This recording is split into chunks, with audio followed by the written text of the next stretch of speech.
नमस्कार। आज मैं आपसे चर्चा कर रहा हूं एक ऐसे विषय पर जिसको हम कहते हैं क्रोध, जिसको हम कहते हैं गुस्सा। ये एक इस प्रकार की भावना है जो शारीरिक स्तर पर क्रोध करने पर हमारे हृदय की गति को बढ़ा देता है, हमारे रक्तचाप को बढ़ा देता है, हमारे भय को बढ़ा देता है और ये हमारे व्यवहार में भी स्पष्ट रूप से व्यक्त होता है। जब व्यक्ति भय के कारण उसको और रोकने की कोशिश करता है तो वह क्रोध जन्म लेता है। क्रोध मानव के लिए हानिकारक तो है ही, क्रोध कायरता का प्रतीक चिन्ह भी है। शन की आदमी को सबसे अधिक क्रोध आता है, उसमें परिस्थितियों का बोझ झेलने का साहस तो और धैर्य तो होता ही नहीं है। क्रोध संताप युक्त विफलता की दशा है। क्रोध में व्यक्ति की सोचने और समझने की क्षमता तो लुप्त होती ही है, वह समाज के नजरों से भी गिर जाता है। क्रोध आने का एक प्रमुख कारण है कि उसके व्यक्तिगत और सामाजिक अवमानना, जहां वह अपने आप को उपेक्षित, तिरस्कृत और हेय समझे जाने वाले लोगों की श्रेणी में मानता है, वही लोग ज्यादा क्रोध करते हैं। क्योंकि क्रोध जैसी नकारात्मक गतिविधि के द्वारा भी वो समाज को दिखाना चाहते हैं कि उनका भी कोई अस्तित्व है। क्रोध का ध्येय किसी व्यक्ति विशेष या समाज से प्रेम की अपेक्षा करना भी होता है। यानी हम कोई अपेक्षा कर रहे हैं तो हमें लगता है कि हम उस पर क्रोध करें ताकि हम उस पर अधिकार जमा सकें। यह कहीं ना कहीं ऐसी विकृति हमारे शरीर के अंदर धारण कर हो जाती है। हम किसी भी सामाजिक क्षेत्र में, राजनीतिक क्षेत्र में, समाज जीवन के किसी भी क्षेत्र में कार्य कर रहे हों तो हम लोगों को कभी भी ये देखते हैं कि ये जो गुस्सा है हमारी धैर्य की क्षमता को भी कम कर देता है। जब आपके काम का श्रेय कोई और ले लेता है अथवा आपके काम पर कोई उंगली उठाता है तो क्रोध के लक्षण उभरने लगते हैं। पर इससे पहले कि क्रोध हम पर हावी हो जाए, इसका प्रबंधन कर लेना जरूरी हो जाता है। उसके मूल कारण को जानने और समझने की आवश्यकता पड़ जाती है। आप संबंधित व्यक्तियों से बातचीत कर सकते हैं या उनके साथ आप बैठक कर सकते हैं। उनके लिए बदला लेने की भावना से नहीं, हमेशा ये रखें कि आपके मन में धैर्य होना चाहिए। गलती करना मनुष्य का एक स्वभाव है, हमेशा सटीक होना यह भी असंभव है। लेकिन गुस्सा एक ऐसी अवस्था में जिसमें विचार तो आते हैं लेकिन हमेशा अपने ही भाव का प्रधान, उसमें हमारी प्रमुखता उसमें ज्यादा रहती है। वो उस समय ये नहीं सोचता कि सामने वाला कौन है, उससे हमारा क्या संबंध है, हमें उसके साथ कैसा व्यवहार करना चाहिए, या वह हमसे क्या अपेक्षा कर रहा है, क्या उम्मीद कर रहा है।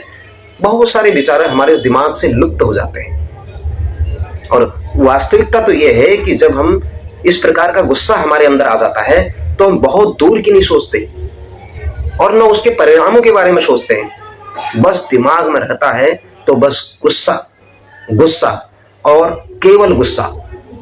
उसमें हमारा दिमाग संतुलित सोचता है, एक निश्चित सीमा के अंदर ही सोचता है।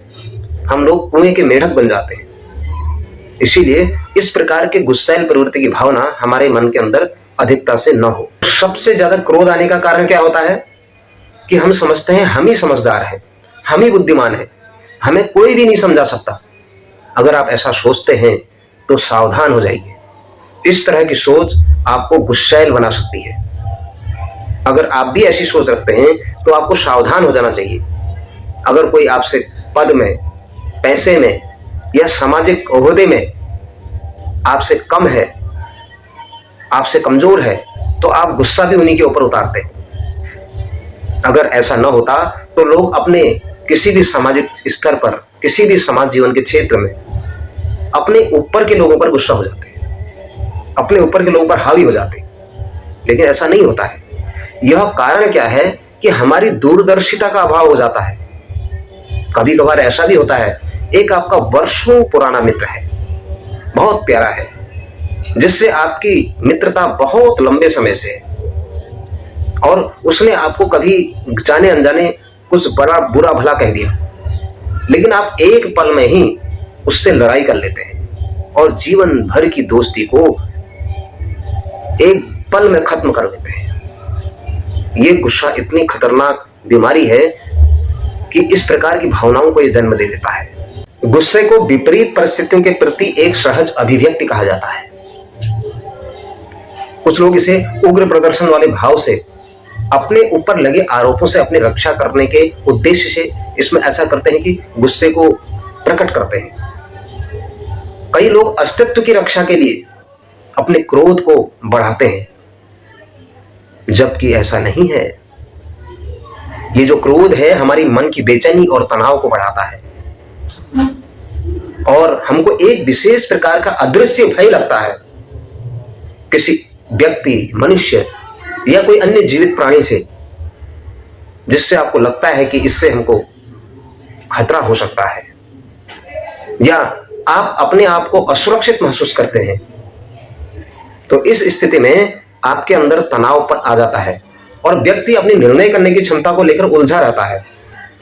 व्यक्ति इस दौरान तब उसको क्या करना क्या नहीं करना ऐसे ही भंवर में फंसा रह जाता है। लेकिन जब डर कामकाज से उलझने लगता है तो तनाव हमारे दिमाग में विष का जो विषैली चीजें उत्पन्न करता है। इसलिए हमेशा यह ध्यान रखना, जिसको गुस्सा आता है उसके अंदर धैर्य की कमी होती है। कामकाज के दौरान उसके अंदर चिड़चिड़ापन आता है और गुस्से के दौरान वो खुद को ही नुकसान पहुंचाता है। इसलिए हमेशा जो उसकी शारीरिक चेतना है वो एक हिसाब से अचेतन रूप होती है, उसका मानसिक स्वास्थ्य भी विपरीत होता है, उसका शारीरिक स्वास्थ्य में फर्क पड़ता है। इसलिए गुस्से को हमेशा नियंत्रण में रखें। यही तो सबसे बड़ी तपोसाधना है, जब आप गुस्सा ही नहीं करते हैं। अगर हमें गुस्सा आता है तो उस पर नियंत्रण रखने के लिए आप हमेशा सकारात्मक रहें, रचनात्मक रहें, संगीत का आनंद लें, अपने कक्ष को साफ रखें, महापुरुषों के उदाहरणों को, उनकी किताबों को पढ़ें, अपने पूर्वजों के दिए गए संस्कारों को याद करें और कुछ ऐसा करें जिससे कि आपका ध्यान बढ़ जाए। आपस में हंसी मजाक भी तनाव को दूर करने का एक बेहतर तरीका होता है। अनेकों रिसर्च ये भी कहते हैं कि हमें जल पी लेना चाहिए, पानी पी लेना चाहिए। ये भी हमारे गुस्से को काबू में करता है। समय पर हर चीज करना, हमारा जीवन प्रबंधन, जिसको हम टाइम मैनेजमेंट भी कहते हैं, समय प्रबंधन, वो हमारा बिल्कुल सही और सटीक होना चाहिए और हमेशा हर काम समय से करना। यह सब चीजें अगर हम कर लेते हैं, हमारे अंदर महत्वाकांक्षाएं भी नहीं होनी चाहिए। अगर आप चाहते हैं कि हमें हमेशा हमें ही महत्व मिले और आपको वह चीज नहीं मिलती है, आशा के विपरीत होता है, तब भी हमारे अंदर गुस्से की भावनाएं आती हैं। अगर हम में धैर्य नहीं है, हम में सामने वाले की बात को ढंग से सुनने की क्षमता नहीं है, तो हमें कहीं ना कहीं हमारी हर प्रकार की कार्य क्षमता में कमी लाती है। हम असामाजिक बनते हैं, असभ्य बनते हैं, लोगों के बीच एक सामाजिक व्यवहार में कहीं ना कहीं हम लोग कमी लाते हैं। इसलिए ये गुस्सा हमारे जीवन के लिए एक हिसाब से विष के समान है। हमारे पूर्वजों ने भी कहा है, दार्शनिकों ने भी कहा है। वो कहते हैं कि मुंह में शक्कर, पांव में चक्कर, कलेजे में आग, दिमाग में ठंडक। यह होता है एक आदर्श व्यक्ति। अगर उसके दिमाग में ठंडक है तो वह गुस्सा नहीं करता है। इसलिए हमेशा ध्यान रखना कि गुस्सा जो है हमारे अंदर की जो फेफड़े हैं उसको भी नुकसान पहुंचाता है, अंतर बाह्य चीजों को नुकसान पहुंचाता है, हमारे आसपास के परिमंडल को नुकसान तो पहुंचाता ही है। कहीं ना कहीं हम लोग अपने अंदर की शारीरिक, अनेक प्रकार के शारीरिक व्याधियों को भी जन्म दे देता है, शारीरिक बीमारियों को भी जन्म दे देता है। इसलिए ध्यान में रखें, किसी को भी कहा जाता है, अगर कोई सामान्य रूप से कोई बातचीत करता है तो हमेशा ये कहता है दूसरे को समझाने के लिए कि अपने दिमाग को ठंडा रखो। इसीलिए हमेशा अगर कोई ज्यादा गुस्सैल प्रवृत्ति का व्यक्ति है तो अधिकांश रिसर्चों में अगर आप देखते होंगे, शोधों में देखेंगे, तो जो ज्यादा गुस्सा करता है उसको पक्षाघात या कोई अन्य प्रकार की बीमारियां भी कभी ना कभी जन्म ले लेती हैं। इसलिए अपने दिमाग को हमेशा ठंडा रखें, उसको ज्यादा विचलित न होने दें, एकदम से भावनाओं में न बहें, शांत रहें। अगर आप शांत हैं, प्रगतिशील हैं, उन्नतिशील हैं, सकारात्मक हैं, आपके अंदर एक प्रेरणा है, आपके अंदर आसपास अच्छे लोगों का बोलबाला है, तब आप गुस्सैल हो ही नहीं सकते। अगर आप गुस्सैल नहीं हैं तो आप एक अच्छे सामाजिक कार्यकर्ता हैं। अगर आपके अंदर गुस्सा नहीं आता है तो आप एक अच्छे राजनीतिक कार्यकर्ता हैं। अगर आप में गुस्सा नहीं आता है तो आप एक अच्छे नौकरी पेशे वाले व्यक्ति हैं। अगर आपके अंदर एक गुस्सा नहीं आता है तो आप एक अच्छे अभिभावक हैं। अगर आपके अंदर गुस्सा नहीं आता है तो आप एक अच्छे समाज सेवी, एक अच्छे मनुष्य कहलाने योग्य व्यक्ति हैं। इसीलिए कहते हैं, बुजुर्गों ने कहा है, हमारे पूर्वजों ने कहा है कि गुस्से को कभी भी अपने शरीर के अंदर हावी नहीं होने दें। हमेशा शांत रहें, सजग रहें, सरल रहें और मधुर रहें। नमस्कार।